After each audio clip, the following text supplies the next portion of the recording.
Will there be a special session before Christmas to pass tolls? With us today, two state senators, Will Haskell, a Democrat, and Gennaro Bizzarro, a Republican. And Senator, it's good to see you here on the program today. Thanks for having me. So you've been on the record as being against tolls. You've been on the record as being for tolls for cars and trucks. And now it appears Democrats don't want to do that. They want to just focus on trucks. What's your opinion on that today, your judgment on that? I think what Democrats want to do is something and not nothing. Look, we started out with a toll plan that had 4.4 cents per mile at gantries spread around the state. First it was 80 gantries, and the other side of the aisle said no. So we came to the table and we said, well, maybe 50 gantries, maybe 14 gantries. Now we're down to 12 gantries, and we've taken passenger vehicles off of the table. We're just at this point asking the trucking industry to contribute, because trucks drive 1.7 billion miles in Connecticut. They have tremendous wear and tear on our roads and on the rest of our infrastructure. So I think it's time that they pitch in and pay their fair share. So you're against car tolls right now?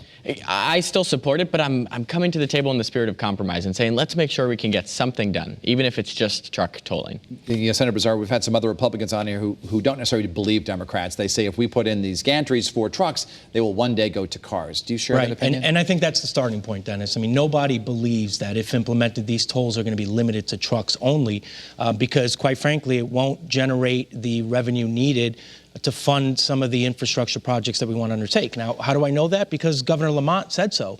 If I didn't live in Connecticut, I would think it inconceivable that a year after the governor campaigned on this and then shortly after getting elected abandoned this very idea, here we are again with the same proposal being resurfacing. So, I don't think anybody believes that that's the case, Dennis. It'll be inevitably spread to passenger cars. This past week, the governor said he'd like to have a special session before Christmas to get this all wrapped up. Do you support that?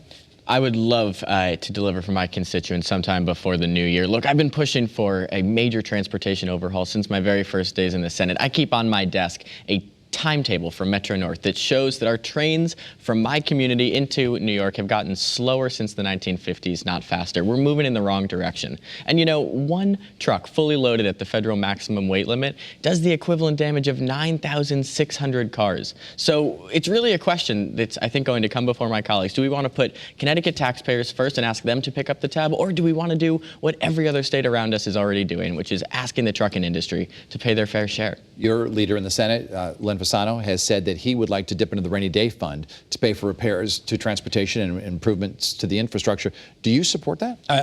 I do. And Dennis, this idea that would constitute a raid is problematic, and here's why. First, if you look at the statute that actually creates the budget reserve fund, it specifically contemplates being able to use some of the excess funds once the fund balance reaches 5% of general fund obligations in the existing year, to be able to use those funds to pay down specifically unfunded pension liabilities. So that very statute speaks for itself. Secondly, when somebody takes money out of their checking account and pays down their mortgage or pays their student loan or pays a credit card, you're not raiding your checking account. You are exercising very sound fiscal policy, and that's essentially what we would propose to do. There's some who say it's sensible. No? I have tremendous respect for both Senator Fasano and Senator Bizzarro, but I'm gravely concerned that every economist we talk to, every economist I read about, tells us that an economic recession is just around the corner. And the problem is, last time Connecticut suffered from a recession, tax revenue dropped by $1.6 billion annually. We just pat ourselves on the back in Hartford for actually putting aside increased revenue. Is saving instead of spending. We have now a historic $2.6 billion saved away in the rainy day fund to help protect us against future economic hard times. I think it would be a real mistake and an injustice to the next generation to now go and dip into that because it's politically tempting to do so. Truth be told, if Democrats want tolls, they have the numbers to get them passed. How can Republicans stop it if they don't want them? Well, I think, what we've done is we've just basically been the spokespersons for the public. And, the outcry against tolls has been very prominent. We're just going to continue to keep up the fight against tolls. The problem is that nobody trusts the legislature with a new revenue stream. I mean, with all due respect to my colleague here, who talks about compromise, here's the Democrats' version of compromise. Hey, we want to spend $20 billion on infrastructure projects without any oversight. We don't want to cut any spending, and we want a new revenue source to pay for it all. And here we'll compromise as follows. Rather than implementing tolls on cars now, we'll just do trucks, and then we'll do cars in the future. That's not compromise, Dennis. The Democrats' change of opinion on tolls is believed to have come, at least Republicans are saying, because they're afraid that they might lose their seats in 2020. It's an election year next year. Your election has been cited as an example because you campaigned on a no tolls promise, and you beat a Democrat, Rick Lopes, in your seat.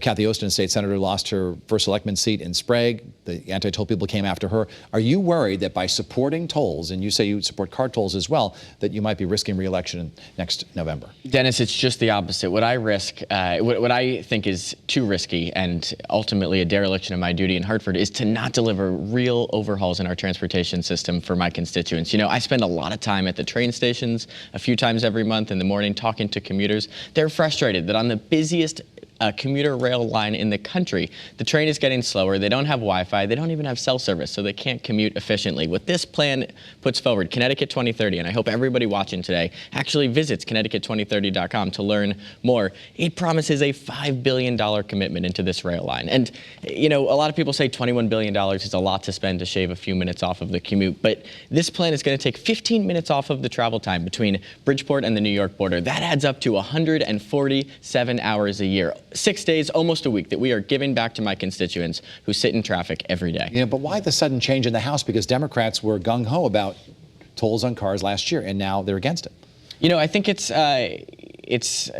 a political reality that the votes weren't there. I actually voted for tolls on passenger vehicles in the Transportation Committee, I think in March or in April. But the problem is we want to do something. We don't want to be stuck doing nothing. And too often Hartford decides that the problem is just too complicated and they decide to do nothing. That's what happened. That's what has happened for generations. It's why we now have a system where while every other state around us is capitalizing on the out-of-state drivers who use their roads, we're left in the dust picking up the tab all by ourselves. I know you want to jump in, Senator Bizzarro. Well, Dennis, here's one issue that I have is if it's really about just figuring out ways to fund the infrastructure projects and not about erecting the toll gantries, then why don't we look at other alternatives? The Republican proposal, Faster CT, is one.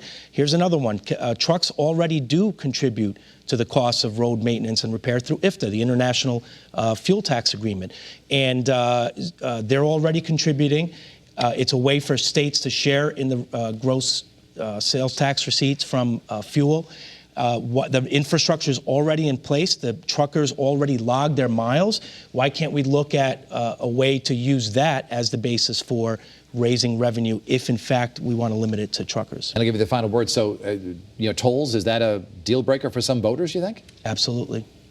And I want to also congratulate you. You made Forbes 30 under 30 list, Senator Haskell. Thank you very much. Big accomplishment. How do you feel about it?